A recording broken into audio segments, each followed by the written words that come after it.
বড়ো জাতিৰ মানুহখিনিয়ে কিয় এইটো কথা বুজি নাপায় আৰু नोंथांमोना थाम्बनेल आरो टाइटेलखौ नायनानैथ' मिथिखाबाय जानांगौ भिडिअआ सोरनि बागै जागोन आनाया ब्रह्म थ' आनाया ब्रह्मआथ' दाखालि बय मोनसे माने सं मेथाइ फ्लक सं मोनसे खननानै माने माबा जादोंमोन दान्थे बिदान्थे गोबां जालांदों दाबो भिडिअखौ दानाखै जानांगौ थ' दाबो जोबाखै बेनिफ्राय पबित्र राभा एक्टर बिथाङा माने फंनैसो खोथा बुंदोंमोन आनाया ब्रह्मनि सायाव बेनि सायावनो आनाया ब्रह्मआ माने रिप्ले हरदों आरो मैया हर मोनायाव लाइभ फैनानै गाव रिप्ले हरदों थ' बे भिडिअखौनो लाबोदों नोंथांमोना फुल भिडिअखौ नाय अब्ला बुजिगोन लोगोफोर আগত লাইভ আহিলো আমাৰ অসমৰে এজন এক্টৰ হয় তেখেতে সোশ্যাল মিডিয়া প্লেটফৰ্মত আহি প্লাই মোৰ বিষয়ে আৰু আমাৰ কালচাৰৰ বিষয়ে কথা কৈছিলে আৰু তেখেতৰ নাম হ'ল পবিত্ৰ ৰাভা পবিত্ৰ ৰাভা ডাঙৰীয়াক মই কেইটামান কথা সুধিব খুজিছোঁ আৰু জনাব খুজিছোঁ আৰু তেখেতে কৈছে যেন বহুদিনৰ পৰা তেখেতে মোৰ লগত মানে কথা বতৰা পাতিম বুলি ভাবিছিলে বা এইটোৰ বিষয়ে আলোচনা কৰিম বুলি ভাবিছিলে মই ক'ব খুজিছোঁ কি দাদা আপুনি যদি মোৰ লগত কথা পাতিবই বিচাৰিছিলে আপুনি মোৰ নাম্বাৰটো ইজিলি পাই গ'লহেঁতেন সকলোৱে জানে মোক আপুনি মোক এটা মেছেজ কৰিলোঁ আপুনি মোৰ নাম্বাৰটো পালেহেঁতেন আপুনি যদি সঁচাকৈ মোৰ লগত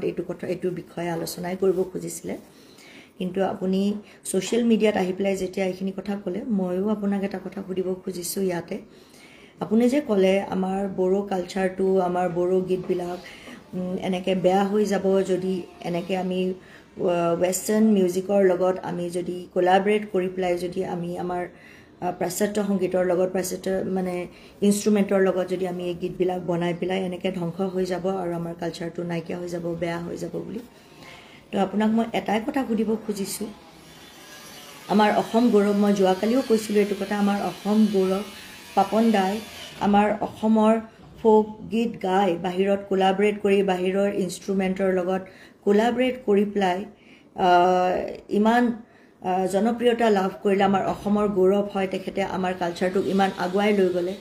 আৰু আপুনি কোৱা মতে তেনেহ'লে আপোনাৰ কোৱা মতে তেনেহ'লে কি পাপন দাই আমাৰ কালচাৰটো বেয়া কৰিলে অকল পাপন দাই নহয় আমাৰ অসমত বহুত কেইজন ডাঙৰ ডাঙৰ আৰ্টিষ্ট আছে তেখেতসকলে MTV কোক ষ্টুডিঅ'টো আমাৰ অসমৰ বিহু গীতক আকৌ কোলাবৰেট কৰি পেলাই নতুনত্ব আনি পেলাই সকলোৱে গাইছে আৰু ইমান আমাৰ কালচাৰটো আগবাঢ়ি গৈছে সো আমাৰ বড়ো জাতিৰ মানুহখিনিয়ে কিয় এইটো কথা বুজি নাপায় আৰু মানুহখিনিয়েতো বুজি নাপায় আমাৰ যোনখিনি ডাঙৰ মানুহ আছে যেনেকৈ এখেতে ক'লে ডাঙৰীয়াই তেখেতেতো এক্টৰ হয় তেখেতেতো বুজিব লাগিছিল এইটো কথা তেখেতে এইটো কথা ক'লে যেতিয়া নৰ্মেল মানুহখিনি এইটো কথা কেনেকৈ বুজি পাব তেখেতে ক'লে মই সস্তীয়া জনপ্ৰিয়তা লাভ কৰিবৰ কাৰণে বা পপুলাৰিটি লাভ কৰিবৰ কাৰণে মই এই কামটো কৰিব নালাগে বুলি মই সস্তীয়া জনপ্ৰিয়তা লাভ কৰিবৰ কাৰণে ইমান কষ্ট কৰি আমাৰ গীতবিলাক বনাই আছোঁ নে তেখেতে সস্তীয়া জনপ্ৰিয়তা লাভ কৰিবৰ কাৰণে মোৰ লগত কথা নাপাতি পেলাই তেখেতে সোশ্যাল মিডিয়া প্লেটফৰ্মত আহি পেলাই এইখিনি কথা ক'লে মোৰ যোনটো গীতৰ কথা কৈছিলে সেইটো 10 বছৰ আগত বনোৱা গীত এটা এতিয়া ৰিসেন্টলি যোনটো গীতৰ কাৰণে বিতৰ্ক হৈছিলে থাপলি বনা জৌলংনা সেইটো গীতত অঞ্জন মেধি তেখেতে সিফুং বজাইছে ৰাজা বুঢ়া দাদা সকলোৱে জানে আমাৰ অসমৰ জুবিনদাৰ লগত বজায় তেখেতে খাম বজাইছে আপোনালোকে ভালকৈ শুনিব গীতটো সো তেখেতে কৈছে মই ৱেষ্টাৰ্ণ মিউজিক দি পাপন দাই দেখোন লালৈ গাই ৱেষ্টাৰ্ণ মিউজিকত ড্ৰাম বজায় গিটাৰ বজায় সব দেখোন আৰ্টিষ্ট পপুলাৰ হৈছে বা নাম কঢ়িয়াই আনিছে আমাৰ অসমৰ কাৰণে ইমান গৌৰৱ হয় পাপন দা ডাঙৰ আৰ্টিষ্ট আপুনি যদি আমাৰ ইমান কালচাৰটোৰ বিষয়ে জানে বা কালচাৰটোৰ বিষয়ে আপুনি ক'ব খুজিছে আপুনি ডাঙৰ ডাঙৰ আৰ্টিষ্টখিনিৰ যেতিয়া গাইছিলে তেতিয়া আপোনাৰ মুখখন কিয় বন্ধ হৈ আছিলে এতিয়া মই অলপমান ষ্ট্ৰাগলিং আৰ্টিষ্ট কাৰণে আপুনি মোৰ ওপৰত আঙুলি টুৱাই পেলাই কথা ক'লে আপুনি ক'ব পাৰিব পাপন দাক মই আপোনাক সুধিছোঁ সো মই ক'ব খোজো মই ইয়াতে কাৰোৰ লগত বিতৰ্কত আহিব খোজা নাই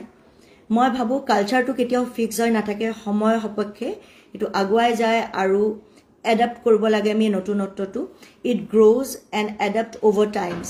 আৰু হিষ্ট্ৰীও হেতুৱে কয় হিষ্ট্ৰী অফ শোন আমাৰ কালচাৰটো সদায় ইভলভ হয় আৰু আৰ্ট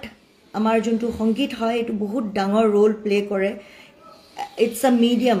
আমাৰ জেনেৰেশ্যন টু অল্ড জেনেৰেশ্যনৰ লগত নিউ জেনেৰেশ্যন উই আৰ আ ব্ৰিজ সেইটো মই ভাবোঁ নতুন পুৰণা মিউজিকৰ লগত নতুন মিউজিকক কোলাবৰেট নকৰিলে আমাৰ সংগীতটো আমাৰ কালচাৰটো আৰু আমাৰ ফোকটো শেষ হৈ যাব নতুনত্বটো আনিবই লাগিব যেনেকৈ আমাৰ উইথ টাইমছ আমি গ্ৰ' হৈছোঁ আমি আগুৱাই গৈছোঁ সেনেকৈ আমাৰ মিউজিকো আগুৱাই যায় আৰু সেনেকৈহে আমাৰ কালচাৰটো জীয়াই থাকে সেইটো মই ভাবোঁ কিন্তু যেতিয়া আপুনি কিবা এটা ছ'চাইটিত চেঞ্জ আনিব খোজে আপুনি ক্ৰিটিচিজম পাবই অবষ্ট্ৰেকল আহেই কিন্তু মই বিলিভ কৰোঁ মই যদি সত্য আৰু মোৰ পাৰ্পাছটো যদি ক্লিয়াৰ হয় তেতিয়া মই এইবিলাক কথাত লক্ষ্য দিব নালাগে মই মোৰ পাৰ্পাছটোৰ কাৰণে আই শুড মুভ ফৰৱাৰ্ড এণ্ড এদিন মানুহে বুজি পাব ইভেঞ্চুৱেলি আৰু যোনসকলে মানুহে বুজি পাব those people will stand by me